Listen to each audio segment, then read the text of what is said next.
Olá, nessa aula eu vou falar do tratamento de TDAH com neurofeedback. Meu nome é Walter Rodrigues, sou psicólogo clínico, especialista em neuropsicologia, educação especial inclusiva, psicanalista, pós-graduando em neurociências. Essa aula é a aula de tratamento de TDAH com neurofeedback. Ela faz parte do meu curso de neurofeedback avançado com o aparelho MindLink. Esse é o Joe Kamiya, ele é o pai do neurofeedback. Ele descobriu que era possível controlar conscientemente a atividade cerebral, que havia influência mútua do fisiológico sobre o comportamental e do comportamental sobre o fisiológico. Processo chamado de retroalimentação, que é um sistema que alimenta a si próprio. Ele descobriu também que a onda alfa tem relação com o relaxamento, e esse tipo de treino poderia aliviar o estresse.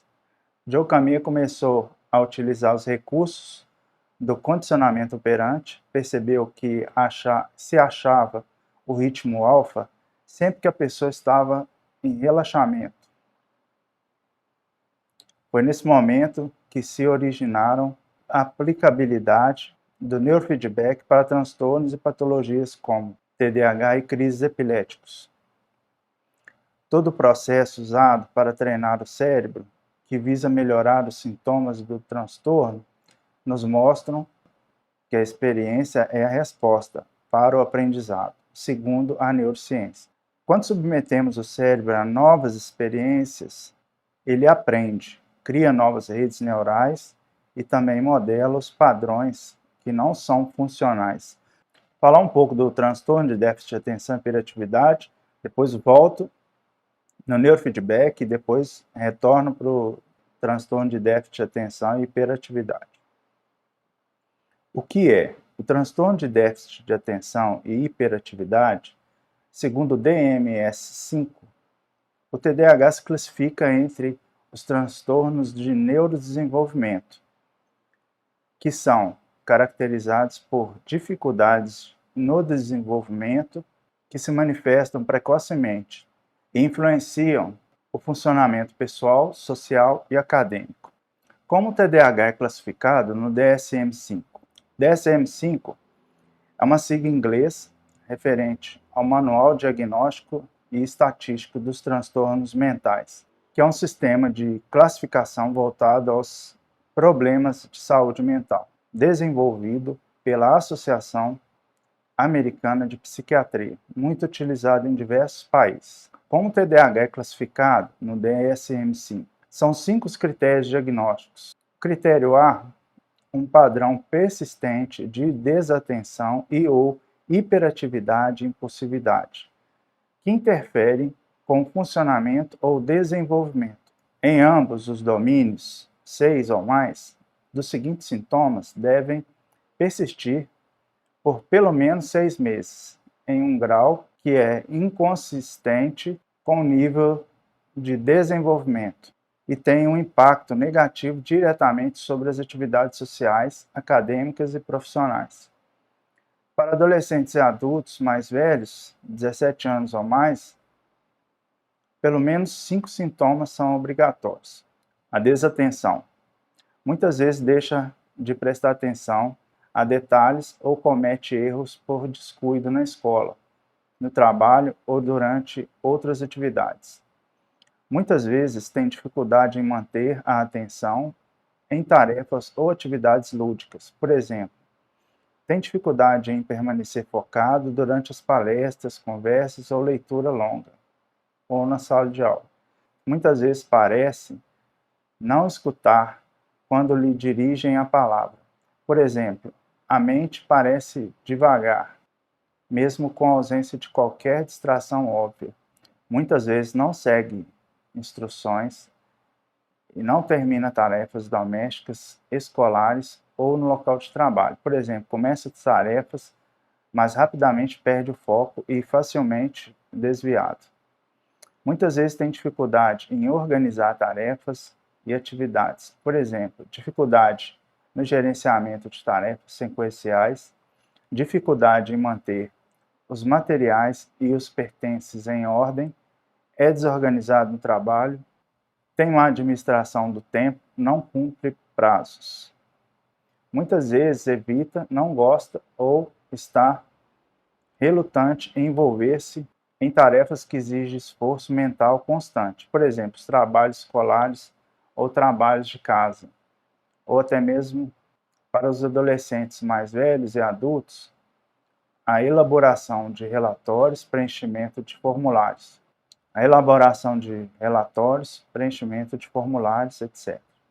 Muitas vezes perde coisas necessárias para tarefas ou atividades. Por exemplo, materiais escolares, lápis, livros, ferramentas, carteiras, chaves, documentos, óculos, telefones, móveis. É facilmente distraído por estímulos externos. É muitas vezes esquecido em atividades diárias. Por exemplo, fazer tarefas escolares, adolescentes e adultos mais velhos, retomar chamada, pagar contas, manter compromissos. Agora vamos falar da hiperatividade e impulsividade. Então, frequentemente agita as mãos ou os pés, ou se remexe na cadeira. Muitas vezes levanta-se ou sai do lugar em situações que se espera que fique sentado. Por exemplo, deixa o seu lugar na sala de aula, no escritório ou outro local de trabalho, ou em outras situações que exigem que se permaneça no local.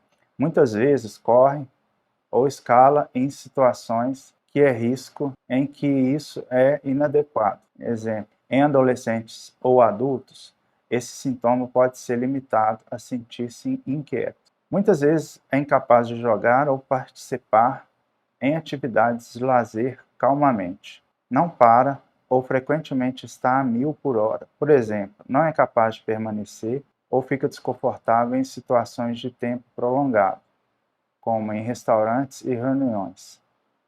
Muitas vezes fala em excesso.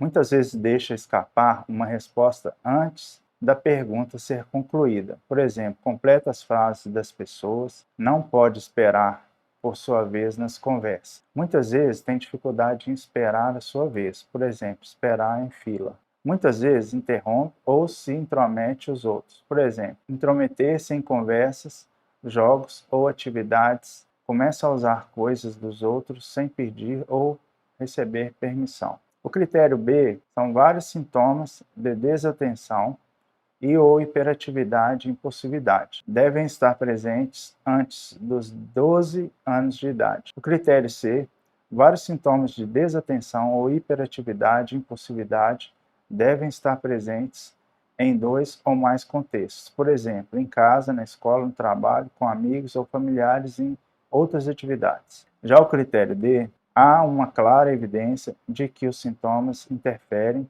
ou reduzem a qualidade do funcionamento social, acadêmico ou ocupacional.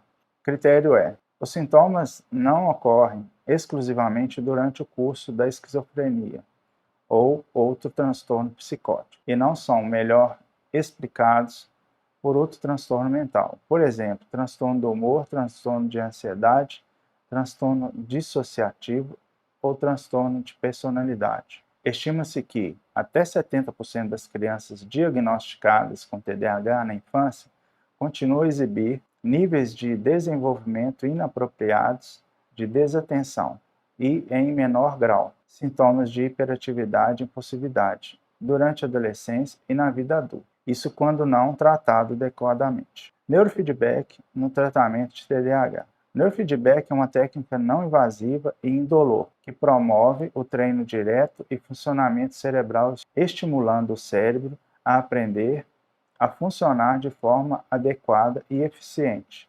Essa técnica permite a observação do cérebro em ação em tempo real através de suas ondas alfa, beta, delta e teta. A informação desse funcionamento é mostrado ao paciente através de um computador em forma de gráficos ou jogos, de tal modo que se consegue com que o cérebro mude a sua atividade para padrões mais adequados. A técnica de neurofeedback ocorre através do aprendizado por condicionamento operante, onde o comportamento a ser aprendido tem relação com as suas consequências. Durante o treinamento, o cérebro é reforçado positivamente, com sinais sonoros e ou visuais, ao produzir efetivamente os parâmetros desejados.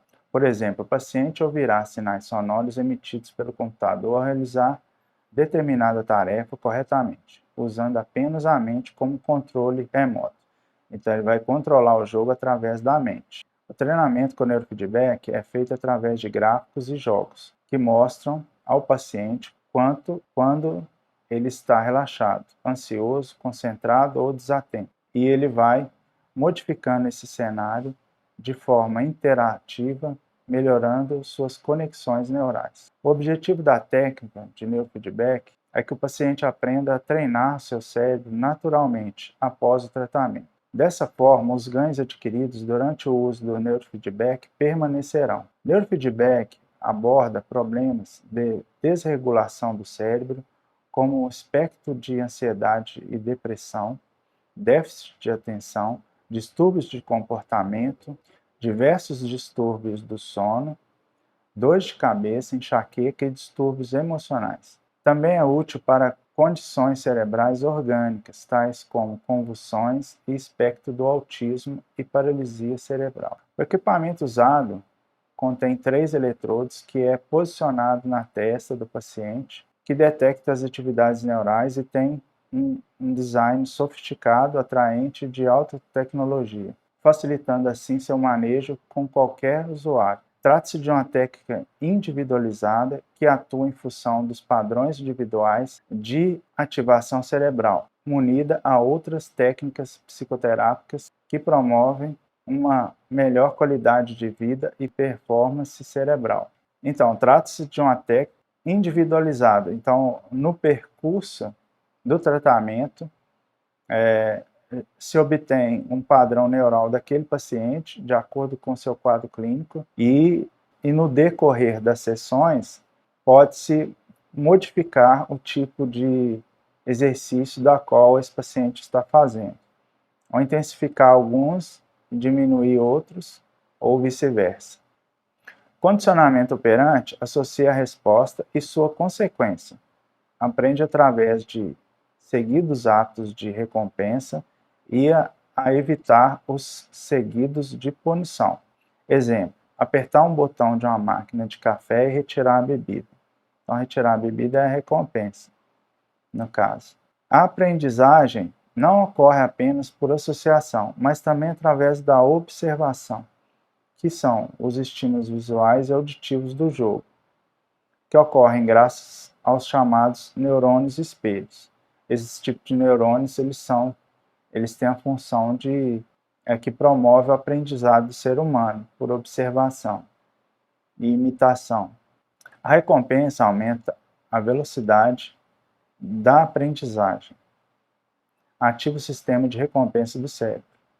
O condicionamento operante é um mecanismo que premia uma determinada resposta de um indivíduo até ele ficar condicionado e associar a necessidade à ação. Condicionamento operante é um mecanismo de aprendizagem de novo comportamento, um processo que Skinner chamou de modelagem. Então, é uma modelagem do cérebro. A gente vai condicionar o cérebro a trabalhar na frequência mais adequada, através de treinamentos. O instrumento fundamental de modelagem é o reforço, a consequência de uma ação quando ela é percebida por aquele que a pratica. Exemplo, dá uma rosa para a namorada. Se você dá uma rosa para a namorada e ela não fizer uma cara boa, significa que ela não gostou. Então, o comportamento, esse comportamento ele tende a extinguir, porque a pessoa não vai querer dar rosa de novo para a namorada. Ao passo que, se ela gostou muito, ela está reforçando esse comportamento e ele tem a tendência de se repetir. O reforço pode ser positivo, uma recompensa, ou negativo. É a ação que evita uma consequência indesejada. Há reforço e recompensa com exercícios de neurofeedback. Vou falar um pouco da fisiologia das ondas cerebrais. No curso tem um capítulo extenso que fala só de ondas cerebrais. Mas eu vou trazer aqui algumas implicações. Fisiologia das ondas cerebrais. Os parâmetros principais do EEG, que é o eletrocefalograma, são frequência e amplitude. São essas duas grandezas de medição. As amplitudes variam de 0 a 200 microvolts e a frequência de 0 a 30 Hz. Contudo, a amplitude depende de múltiplos fatores, como a posição dos eletrodos, diâmetro e localização. No caso do TDAH, temos eletrodos posicionados no córtex pré-frontal, onde predominam as ondas referentes ao TDAH, os distúrbios, os maiores problemas do TDAH, que são as funções executivas. A amplitude das ondas é apurada pelo número de fibras e neurônios que disparam sincronicamente. Então, quer dizer, precisa de milhões de neurônios juntos para dispararem, para atingir uma amplitude. O neurônio é uma célula excitável, capaz de causar eletricidade, e assim propagar o impulso elétrico de um ponto a outro da própria célula.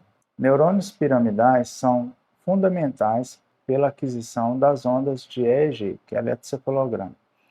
As variações dos sinais definem o estado emocional e de comportamento, como concentração, sonolência e relaxamento, que são os eixos centrais dos exercícios, que vão trabalhar a concentração e relaxamento. Então, pode-se observar nos exercícios o estado emocional da pessoa. Por isso, pode-se observar os estados emocionais da pessoa em tempo real. Os registros permitem diferenciar ritmos e faixas das ondas, sendo característicos pela frequência e amplitude de cada. São medidas em Hz e em microvolts, respectivamente. Essas frequências representam o número de vezes que cada neurônio transmite um pulso de informação para outros.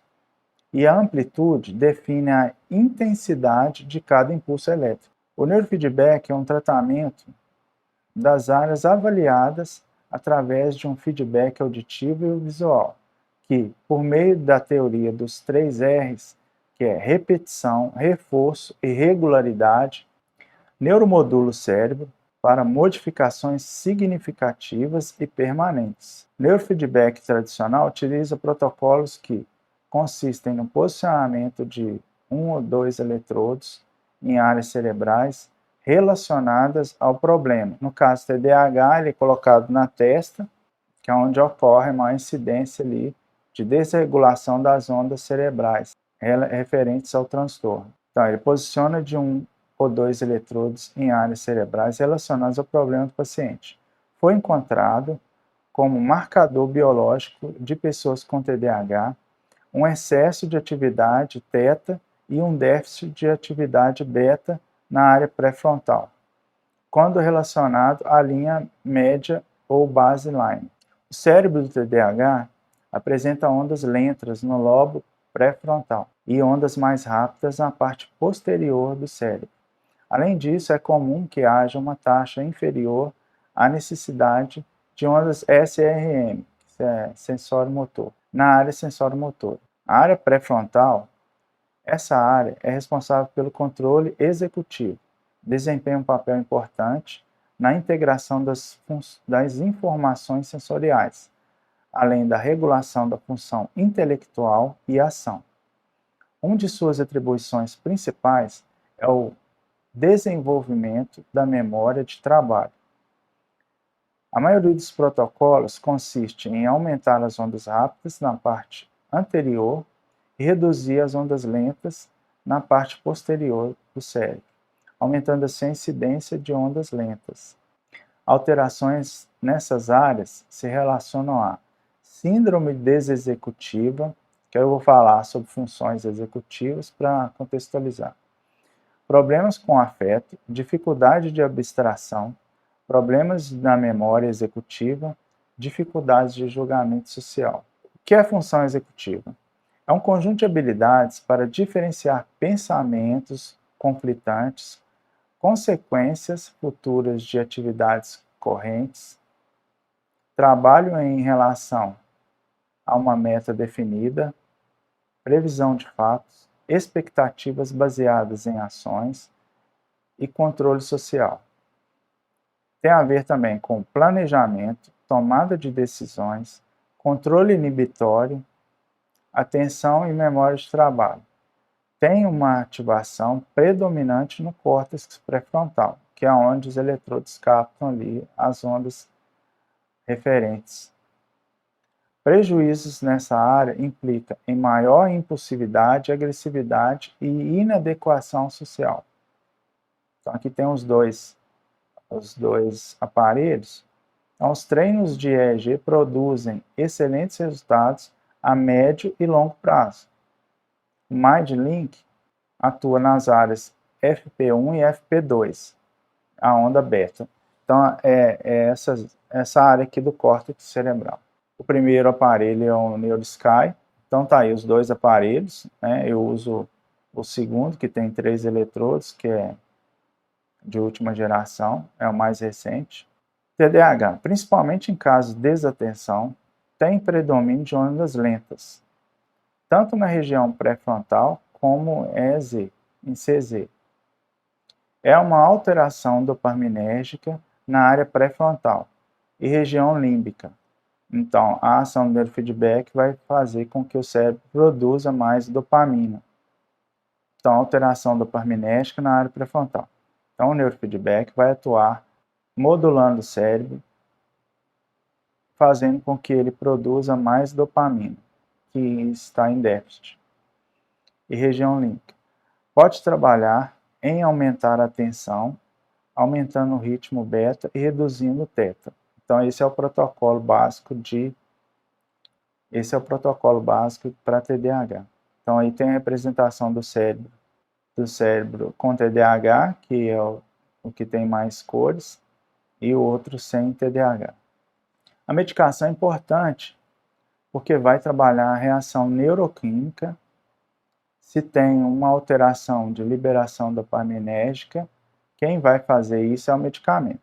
O neurofeedback vem para ajudar essa fixação desse neurotransmissor. O funcionamento com a alteração neuroquímica causada pelo medicamento, ele não dá suporte para a alteração neuroquímica como o medicamento. Então, o que está dizendo aqui é que o neurofeedback, ele, em alguns casos, sim, ele pode substituir a medicação, mas ele não vai ter o efeito tão rápido. Então, nesse caso, eu estou frisando que, em muitos casos, é importante o uso da medicação, mas a razão de ser do neurofeedback e do uso do neurofeedback é a não necessidade da medicação. Então, para quem já usa, com o tempo, no uso do neurofeedback, vai tirando essa medicação aos poucos, porque o cérebro já está sendo condicionado. Então, a ação do neurofeedback é de médio e longo prazo.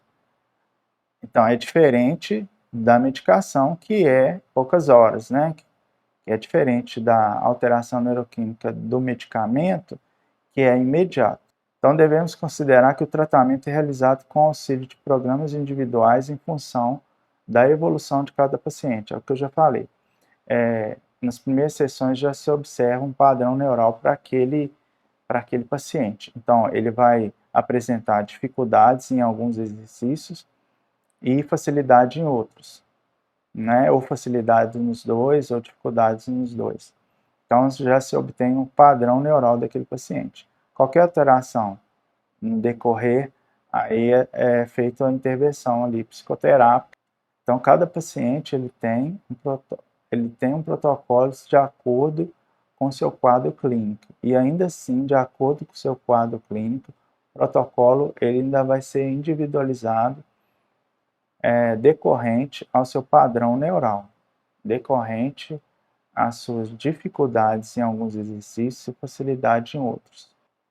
O neurofeedback e o aparelho MindLink trabalhando o cérebro como um todo, na perspectiva loriana. Então, essa é a principal diferença desse aparelho com os convencionais que têm vários eletrodos, que têm uma função minuciosa de trabalhar com cada onda e de diagnosticar. Então, não é a proposta do MindLink. MindLink já vai trabalhar com, a gente já trabalha com o diagnóstico. Então, a gente vai trabalhar essas grandezas do relaxamento e da concentração. Então, essa perspectiva luriana, então o Luria, ele propôs que o cérebro trabalhe em conjunto para criar o comportamento humano. O processamento harmonioso, né, desse sistema é o sistema funcional do cérebro. Por exemplo, o paciente com afasia, ele tem uma afasia motora, mais associada na área de Broca, no hemisfério esquerdo. Então, isso vem de uma vertente de localização da lesão. Então, não é a nossa proposta localizar lesões. Por outro lado, se eu tenho uma casa e resolvo quebrar a parede, e junto com ela uma coluna, e era uma coluna importante para a sustentação da casa. Então, ele exemplifica, né? Logo a casa vai cair. Como eu vou saber o que fez a casa cair? Pelo sintoma. Então, a gente trabalha exatamente com os sintomas. A ação do neurofeedback é de diminuir os sintomas. No caso do TDAH, de desatenção, de estabilidade, né, de falta de concentração, e o da inquietude, impulsividade, que é a hiperatividade. Então, olho a casa e está inteira caída. Olho a casa e está inteira caída. Como vou analisar e entender o que ocorreu? Fazer um mapeamento, consigo ver qual a área, mas o sintoma como um todo. Muitas vezes na afasia, o sintoma parece ser uma área, mas não é. Porque às vezes aquele sintoma existe por falta de conexão daquela área. O neurofeedback trabalha com o cérebro como um todo, independente do que acha no mapeamento, quando vai estimulando vários locais, vai otimizando. Então a gente trabalha o funcionamento de cada um dos locais com vários locais juntos. O trabalho começa a interagir, pode oferecer uma melhoria mais significativa e mais rápida, porém torna-se mais oneroso e complexo. Então esse tipo de tratamento convencional do neurofeedback, ele é expressivamente mais trabalhoso para o profissional e oneroso para o paciente. É uma técnica cara ainda. A fadiga sensorial. Sessões de no máximo 40 minutos, pois pode causar plasticidade negativa, cansa, é exaustivo, evita produzir neurotoxicidade. Eles apontam que as sessões devem durar no máximo 40 minutos. Então, no caso desse aparelho, a gente faz uma sessão de 20 minutos, descansa 5 e retoma mais 20 minutos.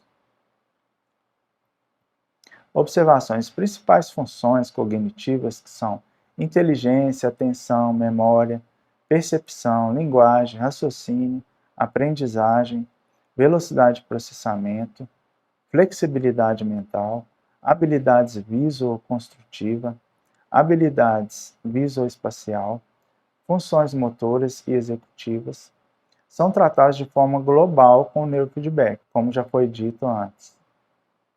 Situações como perder o foco com facilidade, falta de motivação para atividade que exige um esforço mental prolongado, quer terminar depressa, memória operacional ruim,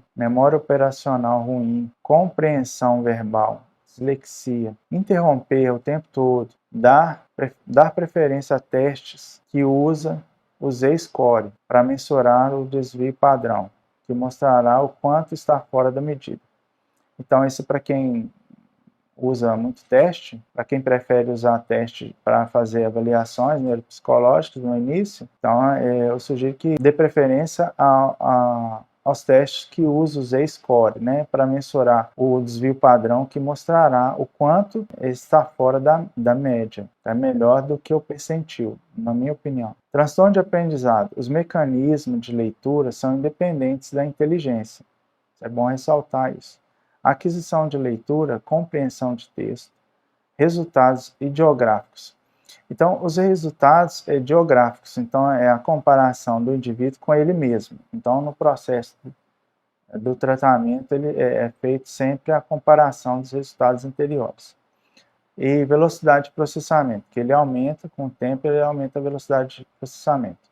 Então, a biografia, ela está disponibilizada no curso, na página do curso, e eu indico esse livro aqui, que é o único livro até agora, em português, que é da Natália Oliveira, que é o Neurofeedback, Princípios Básicos. É um excelente livro, eu indico esse livro.